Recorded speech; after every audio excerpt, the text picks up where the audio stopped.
Entre chaque bâche, une chambre individuelle. Le hangar dispose pour l'instant d'une 50aine de lits. C'est ici que seront reçus les migrants et les personnes sans abri suspectées d'être atteints du Covid-19. Quand le patient arrive, donc il est référé par un centre de dispatching des autorités. Il arrive ici, il est vu par le médecin, il est enregistré et ensuite il est admis dans une des chambres que vous voyez derrière moi avec des effets personnels. Et alors, il est vu régulièrement par du personnel médical, promotion santé, il reçoit bien sûr à manger. En cas de besoin, un autre espace peut accueillir une centaine de places supplémentaires.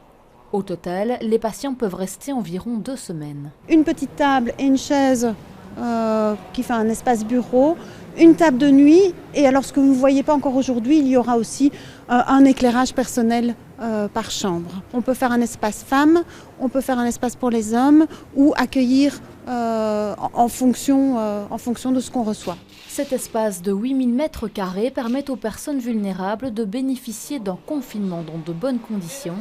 Elles ont accès à des installations sanitaires et sont suivies par des médecins.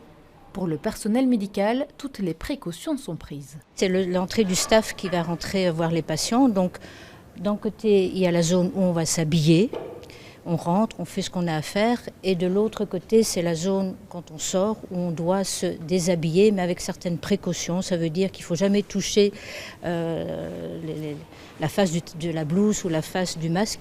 Il faut toujours enlever ce qu'on a sur soi. Encore quelques détails à régler avant que le centre n'ouvre ses portes. Cela devrait être ce mercredi.